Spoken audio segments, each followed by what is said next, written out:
3 to decide who can win this one. Phoenix1 sitting at 4-4. Team EnVy sadly alone at 1-7, especially now that Team Dignitas has won. They are well behind the bottom, the other people in the bottom of the standings. So EnVy have a lot of room to make up, but we'll see if Week 5 ends up being the turning point for this squad. We know the players can be good enough. It's just about the team actually playing well enough to get the match wins. Yes, and we shall see how well Meteos does with Phoenix1 here in the debut. Setting us up for their later match as well. Against Team EnVy, though, Seraph and crew desperately want to turn their season around. They desperately want to get another win on the board for themselves. All right, and the gates are opened, and here come the champions onto the Rift. Phoenix1 in the red, matching their home colors. EnVy in blue, also the same, so that's kind of convenient. And we'll see how Meteos subbing in for Phoenix1 in the jungle can make this work out well. Now, Meteos plays his game. It won't be seen really in the early game impact. In fact, Phoenix1 more often killed for first blood than they've gotten it so far this season, so they're not expecting really insane early ganks in the absence of Inori, but we'll see how it turns on later on. That being said, if we do see it, I'm a huge fan of Kha'Zix plus Maokai combo. Maokai brings everything that Kha'Zix doesn't. Kha'Zix brings almost everything that you can want in a champion. Damage. Great. Tons of damage and mobility. But Maokai is the one that's going to bring that root as well as the follow-up knockup. So Zig can very well set up ganks, even on someone tanky like Shen. And they could combine for early action up there, but you're right. Other than that, I would expect them to wait for a package. One of the big things about Corki, and especially if he's going to be versus Azir here, I think that Ryu actually has a lot of freedom as far as the early game goes, and we'll see what he does with the early package, because that is definitely a strong playmaking tool. All right, well, to get ourselves ready for the game and the mid laners trade blows, we do have a quick sideline report from Pastrytime. Take it away, buddy. Thank you very much, Freak. Had a quick chat with Coach Fly over on the P1 side. I asked him about the draft. He said he thinks it went pretty well. The fact that they were a little afraid to play against Rengar and LeBlanc meant that he felt like he got a bit of an advantage in the ban phase. When I asked him about patch 7.3, he said things changed a little bit, but not too much. And in general, despite the changes with the patch and with Meteos, he's feeling confident. Back to you guys. Good signs already. I just want to touch on what we just saw on screen there, because one of the big parts about jungling is doing the neutral camps. A lot of people do ignore it, and they just kind of, face tank them and don't really plan out their routes that much. But Meteos here on Kha'Zix, starting the W for the small Raptors. You get a lot of bonus experience from every small camp. People have heard that quite often due to your jungle item, but starting off with a W and killing off all the small Raptors will give you the level 2 in time, so you can level up your Q on Kha'Zix just in time for the big Raptor to be isolated. And it's actually not a super difficult camp to start on. It's a very efficient camp as far as the total experience that you're going to get out of your own jungle in the first clear. And like we said, this is the style of Meteos. He grinds out smaller leads at a time. Smaller leads that are more consistent. Rather than going for those big ganks, going for the riskier first blood and maybe giving up one of your camps in return for that attempt at trying to influence one of the lanes. Well, we do have a difference of style already. Lyra did a pretty simple 3-camp clear, Raptors into red into Krugs, recalled for a machete and went back into the lane. Meteos is hard clearing the entire jungle except for Krugs. It's going to be a later recall for him, so they've made some small differences. We'll see if they pay out anything later on. And actually, I'm very surprised that neither of them went for one of the Scuttle Crabs. Usually, to me, especially on your first clear, Scuttle Crab is a very big part of your early jungling path. But very clearly, since Meteos left his Krugs up, that Maokai Kha'Zix combo is an option, as that will be the area that you go hesitate toward on this map. And maybe they will be cautious, because face checking a bush with an Elise in it is the very dangerous early game pattern that she really does rely upon. And that's one where she can outduel a Kha'Zix if you get hit by the cocoon into an easy combo. It's one of those few situations where she'll take you out. Yep, I don't think they have any idea where Lyra actually is. No one should have seen the Scryer's Bloom be hit or the explosion afterwards. So now they know that someone's up on the top side, but they could just think that that was Ninja, because they saw Ninja leave lane, but they still haven't quite seen Lyra. So far, nothing picked up, though, and level 4.5 Elise has cleared the exact same camp, skip an extra Scuttle Crab that Meteos has, finds him in the jungle, lands the stun, triggers Thunder Lords, and has a 300 health lead. Now, usually you'll see the second half of the Elise combo completed, where you go into spider form for execution damage, and since the first half of the combo does so much damage, you get a decent amount out of that Q. However, Midas was so deep in his own jungle that Ryu would be able to get there first, and mid laners, more power in those little jungle skirmishes early on than the junglers do, so just goes for the safe chunk onto Meteos and then tries to kill the Raptors, but man, Ryu is actually getting punished heavily under his turret. And that might dissuade Meteos from going for this little skirmish. Ooh, nice route onto Arrow. A lot of damage there. He's got to pop the heal. Still nearly loses his life for that one. Actually, yeah, plenty of punishment there. No one pulling aggro, and really nice trade for the EnVy duo lane.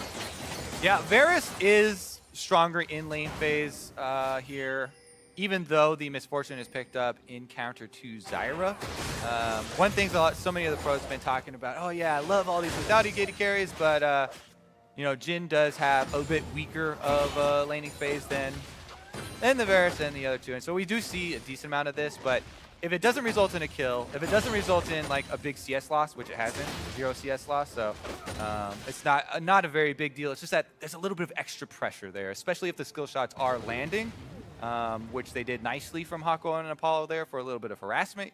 You do start to sweat a little bit about, you know, maybe jungle dives or an Elise coming, which is actually a good jungler for diving. Yep, absolutely agree. Well, the way we set up the lane right now is minions slightly apart, pretty much the same, but EnVy got to recall first, so they walk in a lane straight, a Dirk and a longsword, and they get control over the lane. If they want a hard push, they can deny 1 or 2 minions this way. If they hope it becomes a freeze, that can help them as well.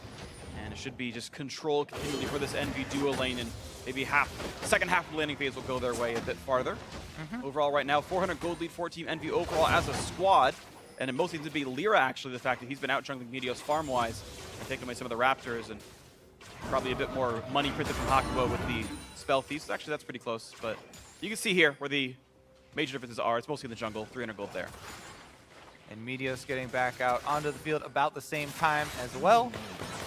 So Lyra should be able to hold on to that very slightly. The biggest difference now is that the Shen with the Stand United is ready, and both top laners use their teleports to get back to lane already. So if there is a play, you know, cross-map play, EnVy do have the advantage on the bottom or even mid-side of the map.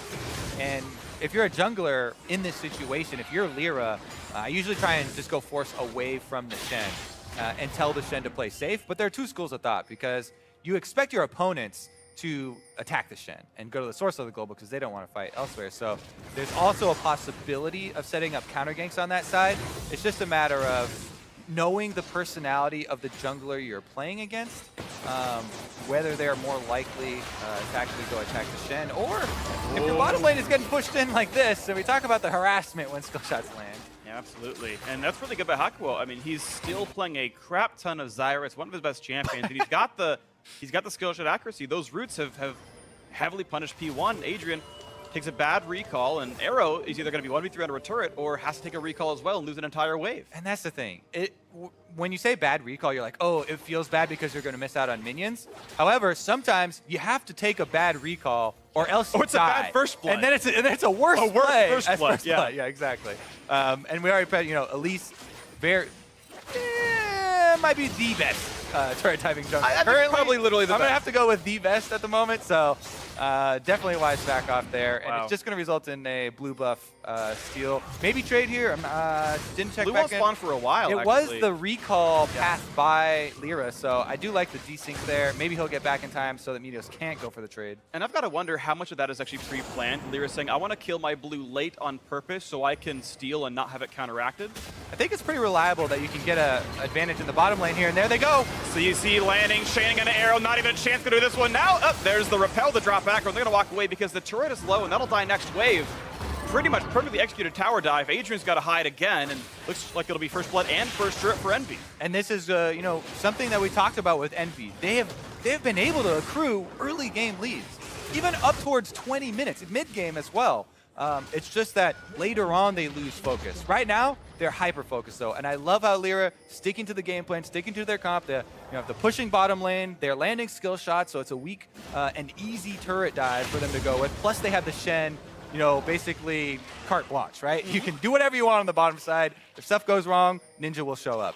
The Ninja, not necessarily the mid laner, but they do get the first turret plus the kills first goal, first blood, first turret, everything here on the bottom side. So really good start for Team EnVy. And we talked about, the different forms of long-range CC. Doesn't matter which one lands first, but there you go. They're able to easily chain them there, and there's nothing that Adrian can do to get out. Apollo set it up, and for the rest of there, it was all just completely. That's right. You give full credit to whoever lands the first CC. Yeah. Because everybody Apollo else is free. landed the Varus ultimate. You deserved the kill. Sadly, the assist was only what you got, and Lyra took half the first blood turret gold. Really unlucky. Apollo got robbed. Honestly, though, this is looking very good for EnVy, because what you want to do with this type of comp is start chaining this early gold momentum that you have. Varus will peak very early with just building straight lethality. You group them up with the Elise in range form, with the Zyra to protect him, and the Azir post level 6. This is a very, very potent siege comp. I like what P1 are doing, trying to get something back for themselves, because they know that wherever the Varus goes is going to be tough to deal with, and that is topside, but Meteos is going to be able to take this opportunity to store away this Infernal Drake for later in the game. If they can stall out this EnVy snowball, then that will matter a lot. See this one right away. They go on to Apollo. Got a flash. Just got to block those shots. One missed, one blocked, and second one blocked as well. Apollo still burning out Seraph's ultimate and burning out both of his summoners. It's a good rotation by P1 to make that happen. And maybe Seraph, the comeback comes through. Actually, all he gets is the save and then has to teleport back. Yeah, a little slide here. As well. But there's no Infernal Dragon to kill anymore, so he'll probably get that cooldown back before it matters too much. But you see P1 desperately trying to match the lanes and not let Apollo and Hako outpush them too early on. That's a little bit of damage. Get some counter push here as well. EnVy are going to have to do some shuffling, bring out the jungler to try and hold this one. Maokai now does have the teleport advantage, but because Seraph used his so early to try and get this lane shoving, it would definitely cost P1 if they really wanted to get a counterplay going on the other side. TP advantage, something you have to worry about, absolutely. We know the Maokai can be insanely tanky with Courage the Colossus, and no one's really got the damage to kill him this early on. A bit of a more defensive opening for Ninja with the Negatron Cloak, so he'll take a while to scale up. Yeah, I mean, Ninja with a defensive opening, but Zig with a very offensive opening on Maokai. Second of the triple rings here. Yep. Meteos get snared up! Oh, the knockup's there, but he's able to flash and leap away. Takes the exhaust as well, and not the worst trade of summoners. Yeah, I mean, there are wards deep in here on the Raptor camp, and they haven't been able to clear these out. I'd expect a control ward purchase here from Meteos immediately as a reaction. He does get one. He tried. But that's something as well, that no longer can you rely on Raptor camp smites for clearing out that brush. You'll see most teams get a lot of early control wards in there just to protect against things like that after you know you've been invaded on the red quadrant. Currently, though, EnVy still have a lot of deep vision. Almost all of Meteos' camps are warded up. They even have one on the Wolves as well. Ninja gets a huge chunk. And he's got no ult, so Rhea... Ooh! Oh. Corrupting Potion! Flash R, dodge the Cocoon, just barely. Lyra still on the hunt.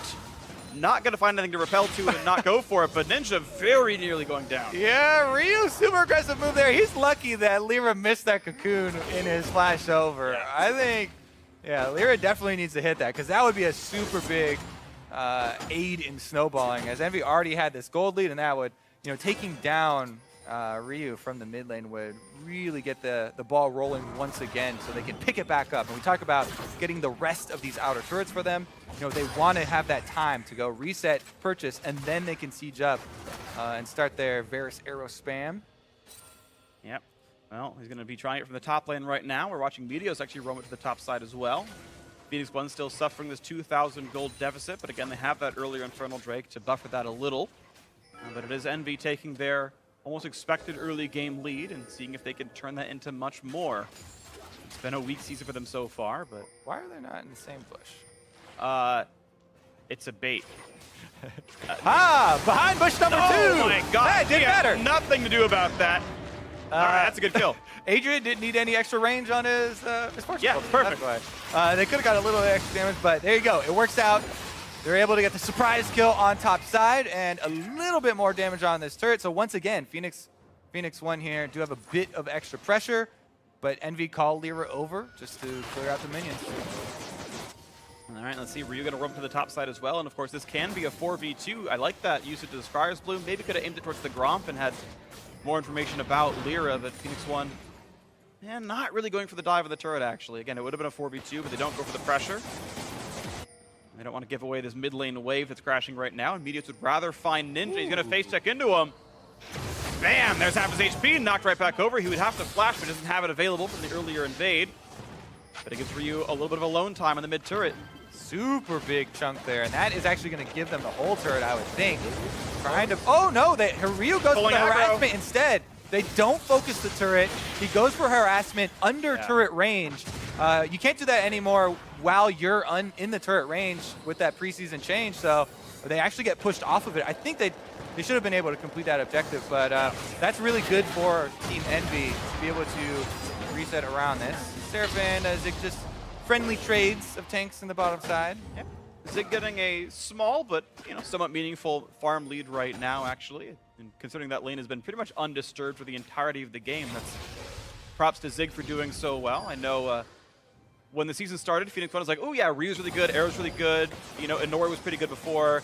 Zig, though, he's kind of the dead weight, like he's going to be the one to carry. That's harsh. That was the preseason prognosis, though, right? Like, you come into that roster, you're like, okay, well, Zig's the one who's got to fit in the backpack, but he's outlaning Seraph a little bit right now, and I think he's largely been very good this year. And to be honest, better than expectation, and that's a good thing for him. Also, Maokai is going to be a huge part about how Phoenix1 utilize their advantages, right? We mentioned that they've got this pocket Infernal Drake they're sitting on as the rest of their carries are building up extra offensive stats. Maokai is the one who creates for this team. I mean, him going in under the Jhin cover fire, they force this team fight. He's the one that has to get to the back of this poke comp and hold someone down so that the rest of Phoenix1 are going to be able to get the kills stacking up. At the moment, though, all focus here is towards this top lane push.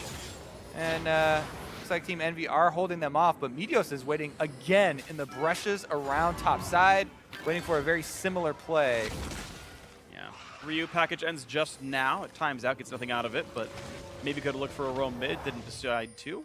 Quick recalls out of the P1 duo as well. They've got a brush or a ward in every single one of these brushes. Oh, Adrian, no! You don't need to E the minion wave. That is terrible risk reward. Yo, Adrian, respect the arrow damage here. Apollo is the one who actually finds the snipe. And that was just a good snipe. I mean, nothing more you can say there. Free snipe onto Adrian. He's playing super risky, no respect for the damage. I guess he didn't think there were any arrows left in lane. His teammate recalled. Turns out Apollo still got one. I thought you were above the name. Nope. I've decided to descend back into darkness of the really easy ones that aren't funny. Let's transition into what this means for EnVy as they now have control of the top lane. They've been up here shooting off the arrows for so long, and they finally are able to get a kill with them. And that snipe should reward them with the turret finally, so they can turn their attention towards that mid lane and really get the siege going. Phoenix1 have two turrets they're like about to kill on the map. Top lane and mid lane outers are incredibly low, so it's gold they will eventually pick up as they push Ninja out of the lane, and they'll get the gold a bit closer, and you can see that this 2,000 gold deficit is what they're at right now, and it can get closer soon. Top push is still going, but Meteos looks like he wants to assassinate the Shen here. Seraph will not be assassinated. Unlikely. But they're still getting pressure up on the top side. They saw everyone roam down to mid to get the outer turret, and as Lyra comes back in, this turret's already going to be at half HP. Yeah, should be a trade for the outer. I like the secondary trade for an outer turret trade here. I think Team EnVy getting the more difficult to take turrets. Pretty happy with that one. And this is heartening for Team EnVy fans, where they've just been able to, or been unable to capitalize off the first 10-15 minutes of the game. Now they're actually making good objective trades. And the thing is, they actually have decent stats up until 20 minutes as well. It's actually later than yeah, mid-game has typically gone okay for them as well. Thing is, Meteos stacking up another Drake, put that one in the pocket as well. Yep. So Phoenix1 is just biding their time. See if EnVy can actually complete this time. Yep. Well, Meteos has been demoted. He was Cloud9, now he's got Cloud1. Picked it up for Phoenix, because Phoenix1. Okay, we're going to move on. Ryu back in the middle. Ryu back in the mid lane, clearing up against Ninja. Really, these guys have been super low impact, to be honest. Just just kind of farming back and forth. And we've had a couple of interesting rotations this game and, a couple of nice turret trades, but the fact that EnVy have really just forsaken bot lane entirely, right? They let Seraph lose his turret down there. They let 2 Drakes be taken away. I don't know if it's going to come back to bite them because the rest of the map's been winning, and they're just kind of letting that part lose. The call for EnVy right now, for me, is to get this 4-1 split going. They want to group up with their fully functioning Siege that's ready to go. Zyra and Azir disengage with the Elise and Varus poke. Should have decent pressure around a turret. Yes, you still have to worry about everything coming out from Phoenix1. With Ryu, rocket spam, if one of the rockets hits, that can set up a Jhin W. And you do have to kind of keep these things in mind and still watch your positioning. But I think the advantage still would be over to the NV4 group if they did group up like that. But Ryu has been just defending his mid turret, just not letting any control of the minion wave go over to Ninja at any point. So it has not really been somewhere that Team EnVy can focus on. Maybe now finally after they got bottom lane shoved out. Looks like they are turning their attention there. Meteos headed up to take a look at Seraph this time around. It looked pretty decent. There's no turret easily to run to, and suddenly Seraph's on the wrong side of this one. Trying to run to his team here as Elise is coming up. Yeah, but the rest of P1 are coming in as well. They're not too far behind. Stun's going to land immediately. He turns invisible, I believe, just in time to buy a bit more. Now can he leap away? That's on cooldown. Still heals up, still running towards the brush. And they try to reveal him. He jumps away. He's going to stay alive a little bit longer, but Lyra finally turns him around. Now how's the trade kill going to go? Ryu dangerously injured. Zig chunked out of the front line. He only has a flash out also, and that is a team fight win so far for EnVy. As a parting shot comes through for Apollo. Oh! Arrow gets one back as well. Speaking of parting shots. I can do that too. Arrow, nice deadly flourish, able to equalize the kills. And this game still teetering here because Phoenix1 with the extra Drakes, actually feeling very good about the direction we're going. Look at this. So you're right, he does get the R activation just in time, but that just delayed it a little bit. Lyra still gets off the burst. This is the impressive part to me. The loop-de-loop runs the opposite way you expect him to go because he's trying to juke you. They do end up getting him anyway, but he bought a little bit of time, and it's enough time for Arrow to land a bunch of Jhin bullets onto Apollo, and then he follows it up here with the snipe. Barely. Hako does not, backtrack a little bit to try and walk in front of it. That's kind of bodyguard. Kind of hard reaction, I guess, to have, but he could have probably saved Apollo there if he had done the stutter step. Yeah. Apollo was looking for it. He tried to run towards Hako. He's like, please, bro, take this one for me. I'll get you next time, I promise. But that's just every Zyre player in a nutshell, right? They just want to be the carry. He's like, if you're dead, I get the minions. Yeah. It's all about me now. My KDA looks better than yours. And that's just every mage support ever. Ryu wanted to knock down this top lane outer. Not much of a trade in from Ninja on the mid side, actually. And looks like, yes, Ryu will actually equalize the turret score. So keeping the game pretty close. 1,300 only the deficit. Phoenix1 have clawed back in, and they still have those earlier Drakes. Root onto Lyra. Hako coming back in on this one, though. Zig pretty tanky. Now the chase on a Ninja. That's going to be a nice stun. Arrow landing a lot of those shots and gets one finally. The bullets come through. Now the re-engage on towards Meteos. Rooted in place. Has nowhere to go. The CC lasts about 7 decades. But he does get out of that one. Standing Eye is available. Ryu's pressuring Seraph, but they're making the call to try and help that turret and not use the Stand United to take the numbers advantage. He could have gotten away. I think Ryu, especially with the Trinity Force, would have melted through the turret. Interesting to debate whether that call would be useful to actually go for that team fight. And if you think you can actually catch them if you Stand United in and trade that for a turret. But they make the call to save it, maybe for a later date where they don't have to give up a ton of turret pressure or something to a Trinity Force Corki that will probably take it down quickly.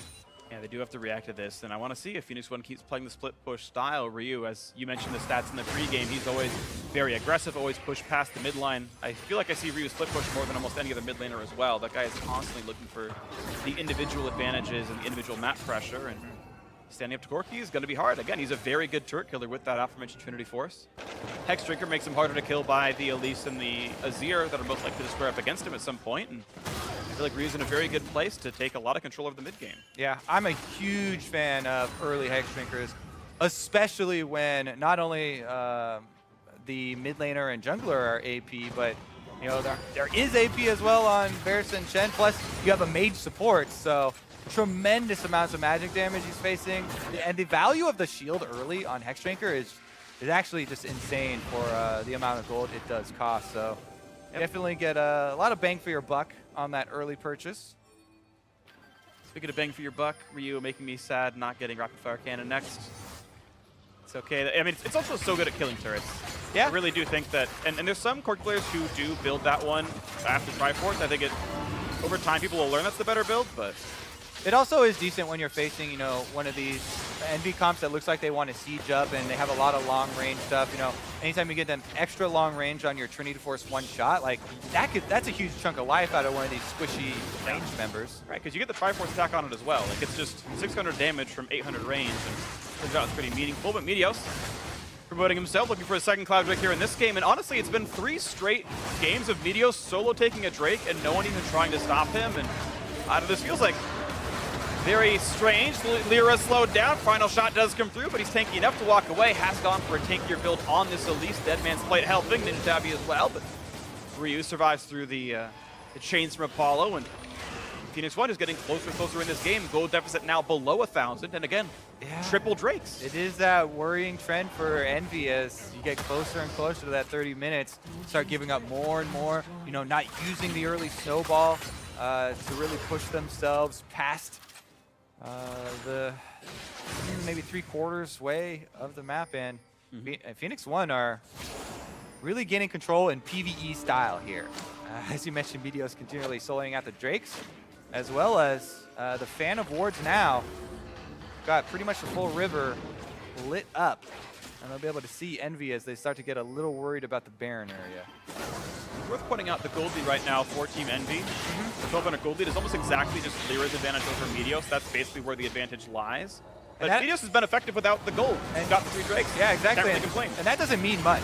It's a little bit of extra health on an Elise. He's got a giant spell. Ooh. The Elise is a little bit more tanky now. That's not going to really change the team fight. Whereas Arrow going to come in as well. Ulti's up in about 20 seconds for Arrow, and he can maybe get a bit more done with that one. But Apollo lost his summoner heal off of the aggressive plays out of both Ryu and Adrian, so they are losing some map control. Next Drake up's going to be mounted. It'll be the last of the elemental Drakes this game. Nice little play. Adrian gets rid of one of the blast cones inside of the EnVy jungle. Doesn't need it, just wants to get rid of some of the options. Worth doing that in your own games, by the way. Meteos handed a blue buff where he didn't want it. Never feels bad to get that kind of stuff. Edge of Night, of course, in the build. And we'll see if Meteos goes more damage or more tanky. I think they really only need frontline at this point, but really up to him. Yeah, I mean, he can go more Bruiser. As of right now, you feel super confident just with the Edge of Night shield and even reduced CC duration after that due to his Merc Treads. But I am a super big fan of Black Cleaver on Kha'Zix. Yeah. Adds a lot, you know, the best of both worlds. Plus the extra cooldown reduction is huge for him. And the thing is, like we mentioned before, the full tank Elise here, the teamfight presence is way lower. Even though he may be up in gold, teamfight presence here from the Kha'Zix, being able to chunk one of these squishy backline members out is giant. Whereas Elise, she's gonna have to shine through picking somebody off with this high move speed, Deadman's Plate. You know, getting a cocoon pick on somebody could have a big influence there if they're able to, you know, land one of those. Yeah, but you're right. I would rather just take the slightly poorer Meteos Kha'Zix than the slightly richer Elise just in a late game team fight. So, we'll see if it means much here for Team EnVy as they're trying to hold on to their lead, but it's been being chipped away at for the last 20 minutes straight. As well, Black Cleaver completed here on the support Misfortune, which is giant. Level 11 plus Black Cleaver. This is a great spike for Adrian. If he can position well enough to get, you know, a couple members in that Misfortune ultimate, that almost instantly shreds. The damage applications come through so quickly that that sets up your double lethality users to just go wild here in the Kha'Zix and Jhin. Well, I mean, percent armor shred scales positively with lethality. It makes the build even better than it already was in this kind of sense. And here they go, circling in a little bit. And look at that, Adrian cutting back and forth. Mid lane outer does go down, and EnVy have got the pressure lead back. But, of course, traded up, and it's a better trade. Phoenix1 gets top lane tier 2 for mid lane outer. It's a better turret to kill, and, well, Phoenix1 getting more gold out of the trade. Gold now within 300 here. And it's unfortunate, the same story it always was, where Team EnVy looked good for the first 20, and then, well, they never got any trait control, and They kept getting chipped peter away. off. Yep. Unlucky. The extra movement speed along with the deep vision that Phoenix1 have should be able to set him up. Nice juke away by Ninja. Takes 2 shots, gets out. Now here comes the push towards the front. Lyra takes a shield, is very durable. Will there be a team fight? Teleport coming in for Zig. Does he want it? Does he cancel?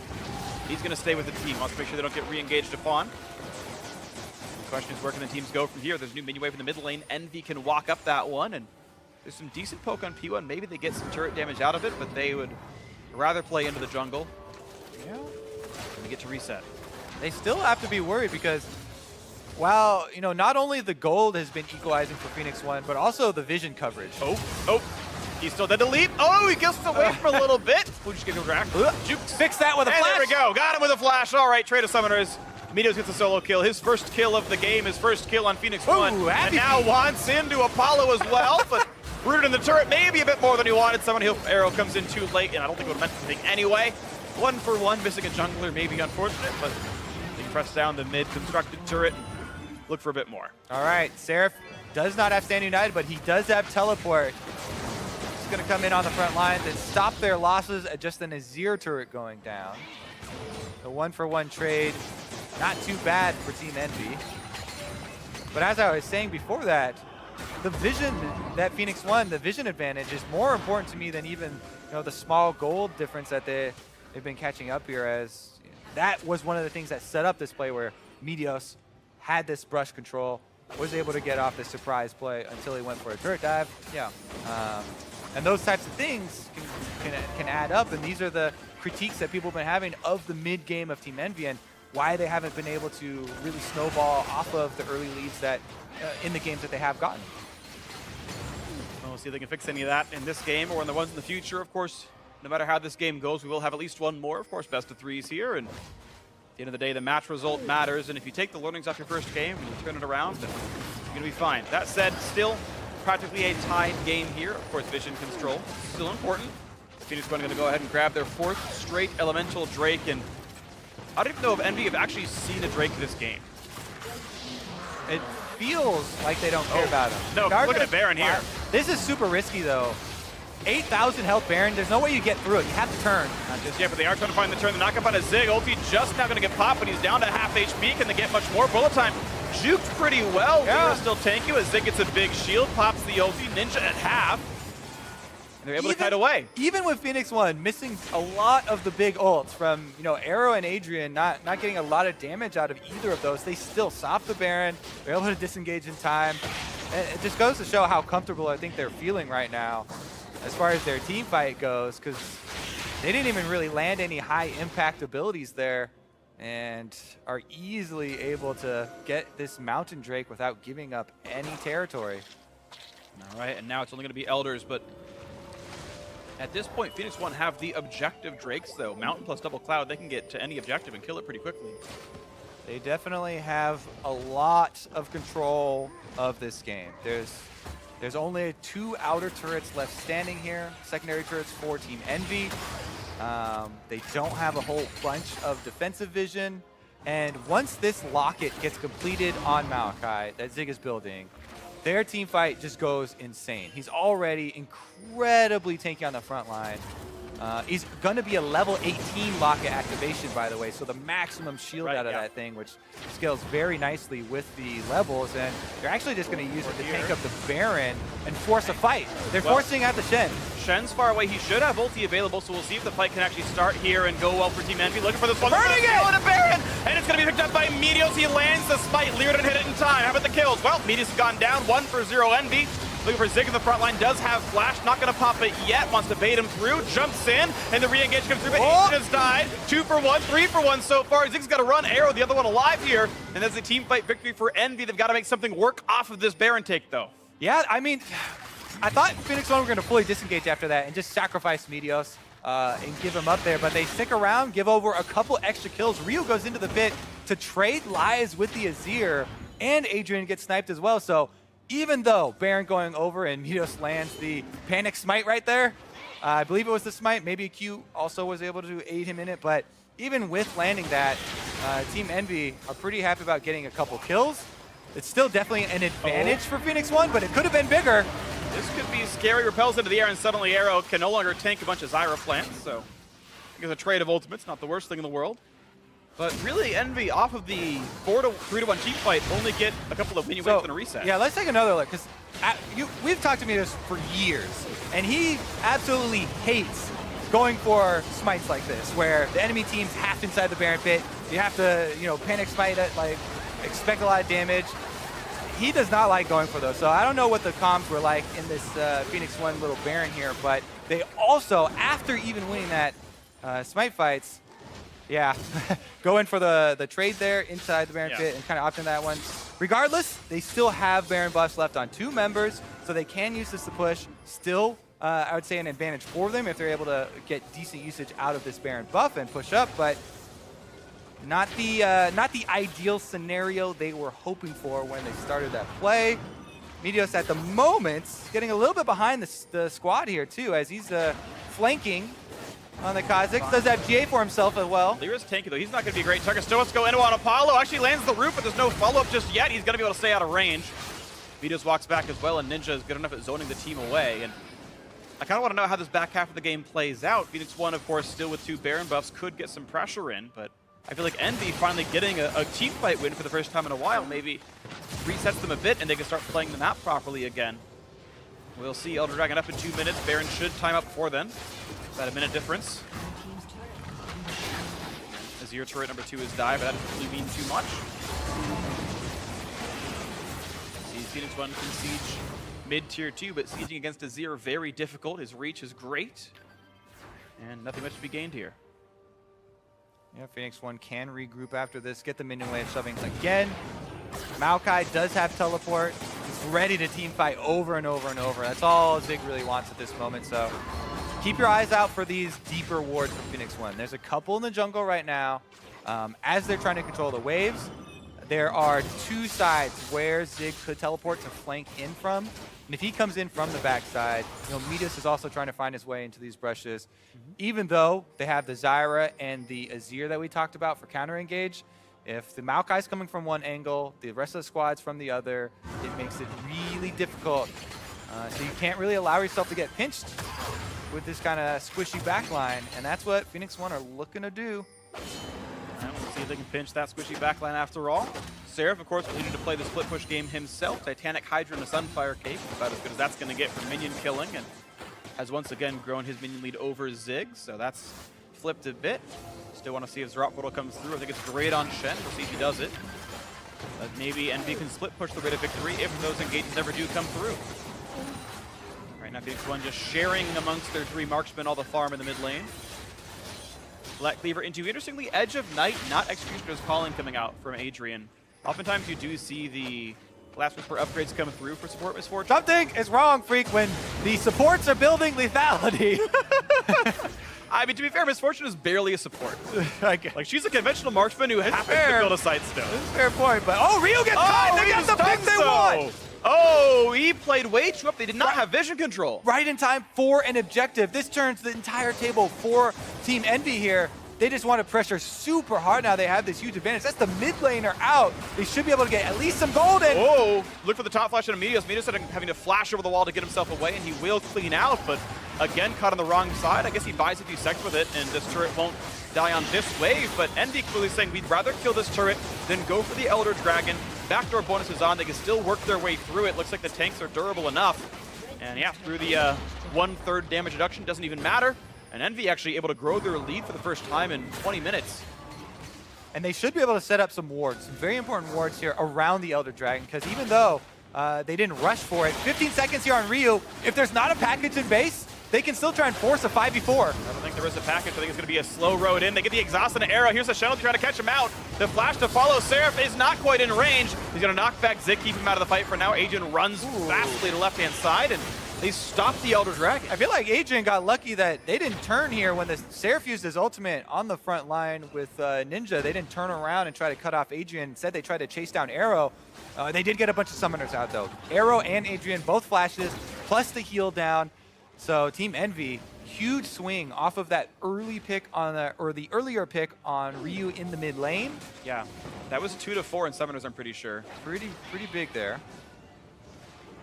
somewhere down from earlier. Now you can see maybe the re-engage towards Elder. Of course, it means much more for Phoenix1. Not only do they kill it faster, but the buff is better for them as well. So you've got a weird lopsided I believe, engage. didn't they take out the killing it faster part for... Well, they kill it faster because of an mount they're just break. stronger. Yeah. Okay, you're right. Yeah, so it is, in a general sense, that's easy to kill, but P1 has a Mountain and an Infernal to help kill the kind. True But enough. yeah, it's going to be, what, 2.5 times as powerful? All right, well, they also have another option of 40 seconds, diverting vision control over to Baron. There's another viable site. That Scuttle Crab also pretty important. See if anyone heads over, because it's pretty free to take at the moment. See if they can get it. P1 still kind of waiting around, and well, package going to be 45 seconds remaining, so they probably can get that during the next team fight. Looks like Phoenix1 happy to play as...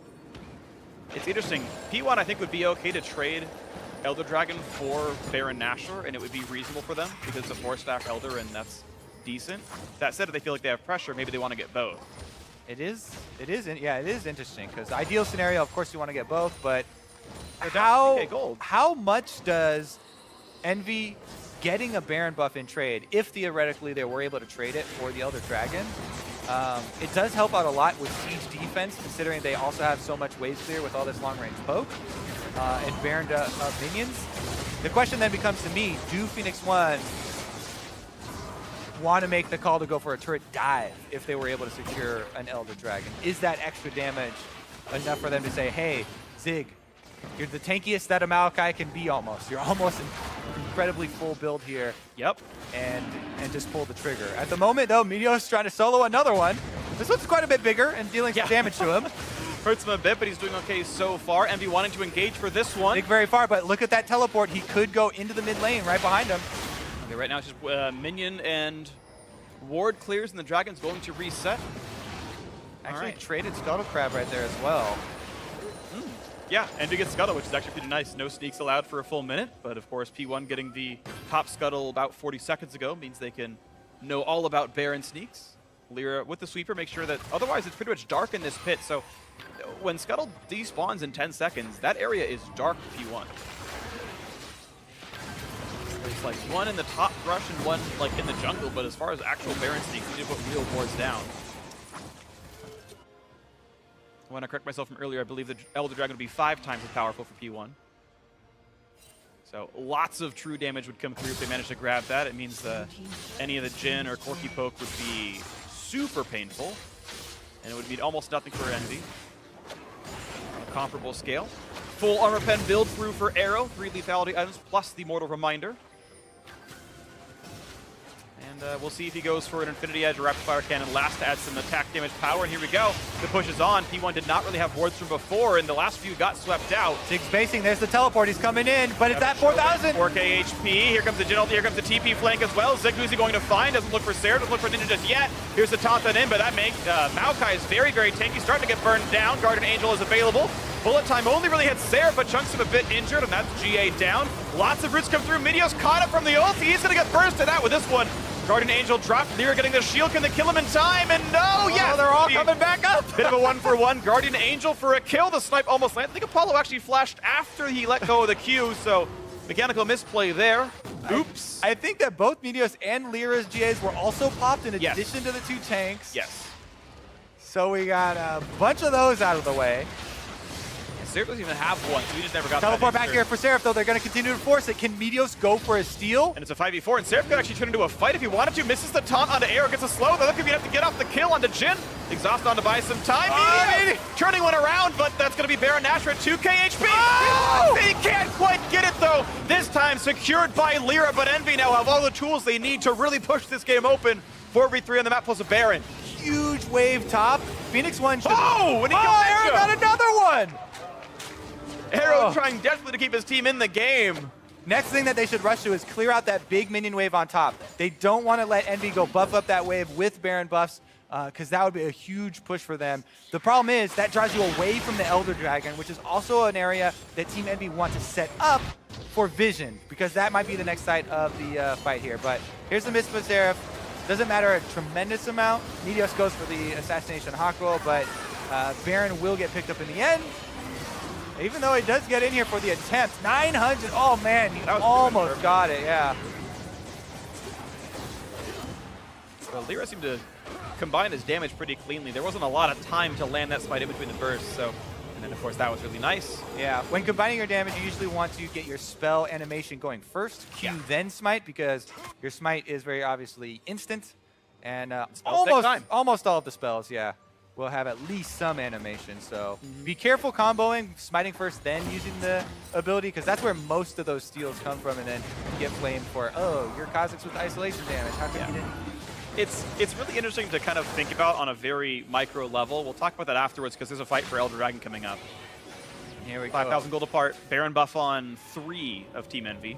So let's quickly review the problem that Phoenix1 had in their last team fight, though. It was Zig teleporting in and going in, but no damage near them. So Team EnVy got a good second of pure DPS on Zig, which even though Maokai in stand-up 1v1 with Shen is a bit more tanky, there's no DPS on the Shen, so they got a huge lead as far as tank health went.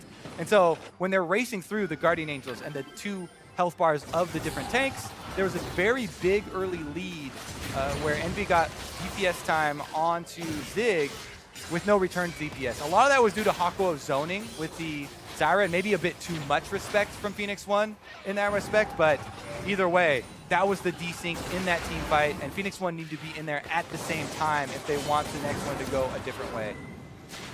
Let's see what comes in next on this one. Seraph happy to tank Brockus. Doesn't even take a damage for this. And it's EnVy sieging with the Baron buff. How much can they grab? They don't want to fight for Elder Dragon. It's a desynced objective. Instead, it's mid lane inhibitor turret to take some damage. Apollo has a red buff, applies the debuff. Now comes the re-engage. Lyra taking a lot from the bullet time. You can see Bearbit coming out of the misfortune. Ryu chunked out to 1/3 though. And out go the tanks. Meteos knows better than to really dive into this one and won't find much more, but that is a reprieve gain for Phoenix1. Yeah, so this time around, Phoenix1 were able to gain the health advantage on tanks, but Apollo sniping the backline took out a lot of the confidence of Ryu, taking some health down, as well as Meteos. So taking a lot of the threat out, and here they go. Looking for the play. It's going to be actually pretty outplayed by P1. They get away from most of the knockbacks, but now Zig locked up in the front line. Too much damage coming through. Azir does 1.5 million, and Seraph somehow gets killed on his lane opponent. Seraph to hold on the front line, and Phoenix1 can't get anything done. The front line too beefy. The Ninja really putting through a lot of the damage in the team fights here. Full build Azir, able to get in there for the play as well, and he's got the confidence of the Zonias plus the extra health. So EnVy patching up some of their late game stuff. Back-to-back teamfight victories, another objective for themselves. They still haven't gotten inside the inhibitor turrets, but this is looking so much better than almost all of the late games of most of their games so far this split. Yeah. They're still on course. And I gotta say, it's heartening to see we're here in week 5. We're at the halfway point of the split, and teams starting to turn their seasons around when they looked bad before. You can see really nice mechanics to dodge away from the CC there, but at a certain point, you can still kill Zig. Yeah, good, twisted advance to dodge the Azir wall, but then he doesn't immediately flash, doesn't respect Seraph, doesn't think Seraph's going to land this taunt on him. So you can't taunt, or you can't flash after the taunt because all the damage is done and he dies anyway, and now he doesn't have flash as well. If you make that play, you twist advance and you avoid it, you need to get out of there immediately, use your flash early to gain that distance, and that's what cost him his death there. Plus now he doesn't have that extra tool for engagements. No flash on the Maokai. Yep, that's a mistake. If you're willing to flash, do it before you take all your damage, and unfortunately not the play he made there. So 7,000 gold lead, Elder Dragon up onto 5, and Team EnVy looking to finally crack the inhibitor wall. They got the early game lead. They let it slip for a little while, but they finally came back in the end game. And they're going to keep that going. 6 outer turrets all gone now. Yeah, and that game plan we keep talking about with the siege for this squad is what they're finally returning to here. And they're able to finally push this up to the inhibitor turrets. This mid inhibitor turret is so low. They just want to get in there and touch it, but here comes the all-in for Phoenix1. Looking to get some kills off. Exhaust onto Lyra, the 2 tanks. One rooted up now as well by Zig, and they finally got through the Guardian Angel for the 2nd time now. Ninja is in the mix, though, does plenty of damage, and no one can quite get back on Lyra. Maybe it's going to be the curtain call for it. They almost failed to block, but they're going to get the rest of the shots out of the way, and actually misses 2 of the shots anyway, so not too bad. Ryu forced to cut away from the Hakuho Stranglethorns, actually. Has a bit more time, and look at this, EnVy right away going back into the bot side of the map. Deadly Flourish buys a little bit. They see Hakuo on the side. Zig, does he want in? Answer is no. And a quick TP. For the flank. Seraph has rejoined the fight, though, full HP on the Shen. And Meteos, even though he has a Guardian Angel, is not in a spot to really dive into the team. So it's an inhibitor turret take, and you know, a decent enough battle for Team EnVy yet again. Slowly but surely, they're chipping away. Problem is that Phoenix1 do have the power to win one of these team fights, and we're getting late enough in the game where one of the team fights is exactly what matters. You can run it all the way back down. 50 minutes in, pretty much everybody is full build here, changing out slots for where's my control ward slot. The supports are keeping around one empty one to stack up as many as they can of those as well. 3 scrying orbs actually for Team EnVy to try and help them in those situations around Baron where they haven't had time to set up beforehand, so they can do it reactively a little bit. Yeah.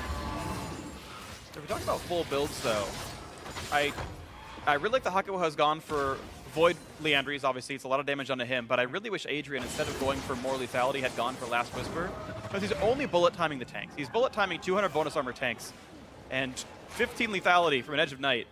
It's very different from 35% armor pen from a Last Whisper.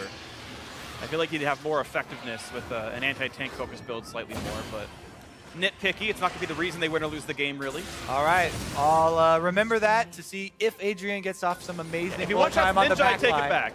If he one-shots Ninja, I take it all back. But and hey, if that happens, then good for him, right? Like if he gets the shot, then that's cool. Adrian face tanks a piercing arrow. Out. Meteos taunted up by Seraph, has Guardian Angel, jumps away though, and the re-engage comes through onto Shen. Bit of damage on Apollo, disengage, have to run away now from Hakuo. Can't quite land the root, but still plenty of damage coming through.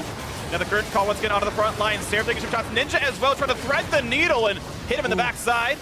Package getting Ryu away, nearly died. Super low health bars on Phoenix1, a couple of low ones on Team EnVy as well, but still feels like advantage. Blue team, 8,000 gold up, and map control remains. Too much tank, not enough damage. We keep having these disengage team fights. Baron still is going to be the site for confrontation here. The inside track on wards currently EnVy controlled, but that's actually not bad for Phoenix1. They are red side. Red side actually really advantaged in these situations where they can throw this extra shot over the back of the Baron pit, and they can, if they can push up, also force EnVy into the small corridor. So, yeah. You're right. It's harder to choke red side out of the Baron pit, and we know these junglers have gone 1-1 so far in Smite battles. Both have managed to secure no steals, but they've both been in range twice on Baron, and objectives like it. See if Meteos can make the All-Star play in his Phoenix1 debut. He's had an okay game, but I feel like has been largely out-jungled by Lyra. I mean, if you focus on the PvE aspect, he had a heavy focus on the Drakes. He also did get a couple of those wraparound ganks on top side. So, you know, definitely some influence for both of them. As of right now, if he gets his Baron sneaky, then that would be a game-changing play. The rest of the team, of course, showing on mid lane. Maybe they don't think of it, but you can see them walking over. Lyra's like, wait a second, they're on this. Adrian chunked down a half as well from the poke. He's got a respect piercing arrow from Apollo. And he barely gives him it. Is he getting caught up on the outside? I don't know if they want to all in on it, though. He's getting chunked down, half health. Yeah, he's already used Locker for this. Wow, actually blocked up by an Azir soldier? I didn't know that even existed, but he couldn't run away, and I'm pretty sure that was from Arise. Today I learned, I guess. But Vig's going to have to recall and TP back into this, maybe. As Worth it. Split pushing in the bot lane pretty nicely. Inhibitor There goes we down. go. First inhibitor of the game. Team EnVy get that. Now they're onto the Baron yet again. They know they've got the map pressure. They can force a TP out of Zig. You're going to see both top laners showing up. Now Hakuo hit by the Deadly Flourish. Here comes the attempted steal Meteos. They do have wards. Zig's in the front line. Taunt not going to land. He's going to get to the root, though. Seraph holds the front line. A Baron's going to regen. The minions are going to kill a Nexus turret if left unattended. So EnVy don't have to force that Baron. I like the call to back off and just call Phoenix1 bluff here, because the minions are doing a lot of work for them inside the base, and they can just return to this. And not only that, they have an inherent TP advantage. If you trade Summoner TP for Summoner TP, Seraph can still stand united in, and now Zig has to walk. And as we all know, trees don't move very fast, so it's going to be hard for them to show up in time. And there are some subtle things that lead us for Team EnVy right now, retaining this 8,000 gold lead, which, okay, at this point we can ignore because the builds are full, but at this point I feel like they are winning on the map, and they have the tools to close this out. Now it's more about, ooh, who has their Guardian Angel passives ready? Who has the extra control ward down before the fight starts to set up the pick? And currently, all 4 Guardian Angels active, so we may have another scenario where we're burning through the front line, trying to just race through tank health. Yep. And get to the earlier activations of those. Phoenix1 have actually managed to add a bit more tank killing to their lineup, though. Both of their actual farming marksmen have 50% crit with Infinite Edge in their build, so exactly. the autos do matter quite a bit now. I really do encourage the late game transfer of these lethality builds, which are super insane for early and mid game, over to the crit multipliers when we do get to these 50-minute plus games for those guys. 600 damage crits on Super Minions out of Corki, but here we go. Once again, the attempt onto Baron Nashor. Ryu is... Good shots here from Apollo again, finding Adrian. They're getting a little bit as well. Zig this time can actually kind of work through it. Minions again, back at work inside the Phoenix1 base. Yep, Ryu kind of has to go back and forth and try to take those things out. Mid lane, outer turret version 3 taken down this time. Once again, on the Baron, they're just EnVy inviting Phoenix1 to misplay here, looking for the opportunities to poke, looking for the damage output. Maybe this time it happens. 4,000 health on the Baron. They've got to go for the steal pretty soon. Looking in. Oh, rejected! Meteos actually gets the return trip thanks to Ninja, and the first kill comes through anyway. This could be the fight that wants the crit. 1,900 damage from Arrow. Takes down Akuho. Meteos taking it off. He's going to be fine. Guardian Angel pops off as Seraph, and this could be the fight that Phoenix1 needed. They rise from the ashes. Are you kidding me with that? I want to see that replay. No. They're going to chase out Apollo here, and this is probably going to be a push-in to end the game, but I got to see that replay again because my gosh. Ninja got the Azir wall, rejecting Meteos, but I think he got close enough to land the smite. And grab the Baron buff for them, so makes his way back onto the LCS stage. There you go, made the game-winning play. This is going to be all she wrote. I feel like the respawn timer's 30 seconds long. It might be enough for P1 to close it out in the 57th minute. 11-11 in kills, still down 3K in gold, but I don't think Lyra can 1v5 this one. This is going to be GG. Looks in for Meteos, not going to matter. Down goes the Spider, down go the Nexus turrets, and Phoenix1 had to work really hard for it, but at the end of the day, they take down game 1, and there's the man on your screen, Meteos. His first game on P1, officially part of the roster, steals the game-winning Baron. And after an hour, are you 100% sure he got the credit on killing the Baron? Yes, I'm 100%. I looked down. It had to be Smite then. It was a Kha'Zix red square in the bottom right of the screen, and it said, Meteos, you are full of swag still. Oh man, yeah, it took him a while to be able to do it, but you were able to make the Smite when it counts. Whew. Yeah. And that's just game 1, folks. So both teams have to regroup after that game and come back to game number 2, because EnVy, what they're going to want to talk about is pushing that early snowball, right? Being a little bit more aggressive, sieging up a little bit earlier to try and take advantage of these arrows from Varus, where Apollo was landing a lot of them onto the back line towards the end game and getting a lot of momentum. But Phoenix1 stalled it out, and they won that game-winning Baron fight. All right, well, good job to Meteos for making it happen. Now let's hear from more about that game and toss it over to Dash and Zyrene. Thank you very much, gentlemen. A very back and forth first game here between Phoenix1 and EnVy. Phoenix1 coming out on top, though, with that clutch steal at the end. Before we get to that, we got to start all the way back at the beginning. Champion select here between these two teams looking a lot more standard than the prior series. Yeah, if you watch the previous set, you're going to be like, oh man, all these cool champions are coming out. Meta's looking different. Jarvan mid. It's like, no, things look a little bit more contained here. This is kind of a little bit more of what we should be expecting on this patch. There's a little bit more, there's some diversity, right? But we're still seeing a lot of the same things, same picks like Kha'Zix, etc. Right, and we're seeing that a standard, or what we're calling a standard team composition for right now, still viable, right? You don't have to go to this like full dive-oriented damage composition. Glad it Things exists, like though. this, here we go. If we roll this out and go ahead and look at these picks real quick, we have the Maokai versus Shen matchup, so tank versus tank in the top lane.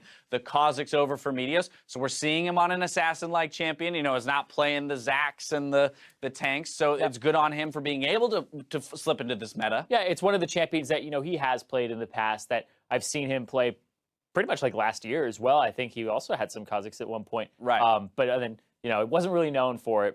Has played it in solo queue a bunch too. So, this is just kind of standard, like we were saying, tank top laner. You have an aggressive jungler.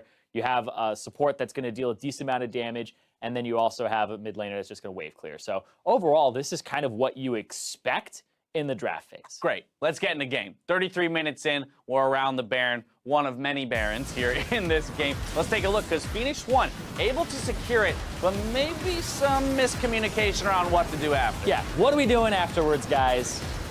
Zig has flash, and then Meteos dies, sure, but Zig just takes so long to figure out what they're going to do. Okay, I have him up against the wall. Bullet time comes out, not effective there. Adrian ends up dying. Ryu jumps in. Doesn't use exhaust. Well, the Shen also used the dodge zone, so he's not getting auto attacks in at that point.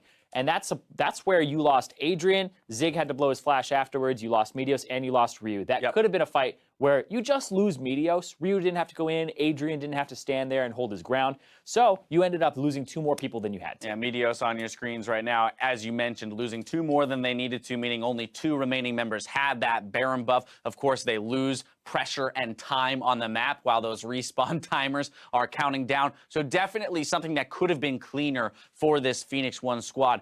I want to push us forward to the next one here, the big Baron play. 53-30 into the game, Meteos with a big steal. I think he jumps in, and then he gets knocked out here. So it's a leap, woo, and he gets smite because it's registering him close enough to get it. Yeah, at the end of the day, it's like, hey, thank you. You just pushed me back to safety there. Otherwise, I would have been stuck in the pit. Or he would have had to use his flash there instead of in this next moment here where he gets the flash, leap forward, close the distance, and then get in onto Seraph. Like, that's a play where the Azir was helping as opposed to actually... Exactly. It was a good thought, though. We cannot criticize the use of the Azir ult because the thought behind it is correct. Yeah, that's Keep him ridiculous, out of the pit. It's just unfortunate and funny looking that Meteos was able to secure it before he got popped back. But here's really what I want to discuss. As it was a very back and forth game, and I'm sure Phoenix1 will be happy to have secured the victory with the sub in place, what have we learned about this squad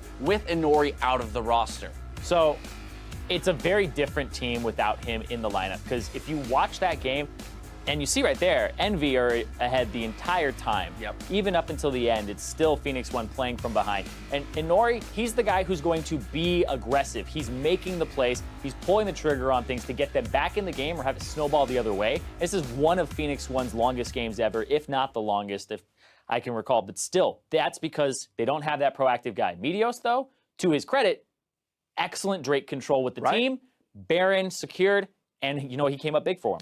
Yeah, in a goal disadvantage for the entire game, as you mentioned, secured all 4 Drakes. So that's really big, and then clutch play at the end. Now let's flip the table here and look at EnVy once again. This is a match that you're walking into saying, hey, this is one of our better opportunities to win. I know they're an upper echelon team, but with a sub in, with very little practice, this is a team we should be able to dismantle. You had total control of the game, as you've had in multiple occasions before this with early leads, and yet it slips through your hands once again. Where does it come together for this EnVy squad? Man, I don't know where it comes together, to be completely honest. They look really scattered. They have all the advantages you'd ever want to be able to work with. First turret, they're getting a lot of kills early on, and then it just slows down, and they allow the other team to play their game. And EnVy aren't even controlling objectives, right? They're not getting Drakes. They're trading 2 turrets for 2 turrets and a Drake going over, and they make that trade a couple of times. There's a point where it's like 1,000 gold up for EnVy, but Phoenix1 are actually really winning the game with all the Drakes that they have. So I feel like EnVy need to keep doing what they're doing, control objectives more, but also just know how to pull the trigger in a different way, because they're relying too much on Seraph for these engages, and then nobody's doing anything without him. I will say I did appreciate Lyra's early game in particular. The invading into Meteos' jungle, kind of keeping him on his toes, built a nice CS advantage. But again, if you're building these CS advantages and not actually using them to distribute more advantages to the lanes and push forward, it's kind of all for naught. What's the point? Exactly. It's all kind of, it does come down to a moot point, but I would like to see Lyra continue to be aggressive, and then it's just up to the team to find a way to bring those advantages to a closer. Player of the game this time around, going to Arrow here. Let's talk about this guy. He's kind of flown under the radar to a degree because he's not like a crazy playmaker, but this guy is solid. I mean, the guy is a former OGN champion, right? Like, this guy is a very solid player. And that's the thing, is he's flown under the radar because he's had these incredible playmakers like Inori on his team. Ryu will sometimes steal the spotlight, but he's never losing them the game. Arrow Exactly. is never the reason they lose a game. In fact, he's one of the big reasons they were able to stay in it, because there would be a trade, and then he'd make it a little bit better with a W, Deadly Flourish, or pick somebody off. So definitely well-deserved there. In a game they were losing the whole time, only a single death. Yeah, P1 with the comeback here. After our break, we'll see if EnVy can tie this one up against Phoenix1. Don't go anywhere, because Game 2 comes back when we return.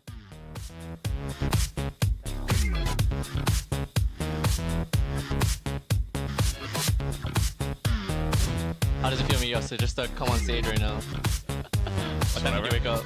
Just in time to buy a bit more. Now can he leap away? That's on cooldown. Still heals up. Still running towards the brush.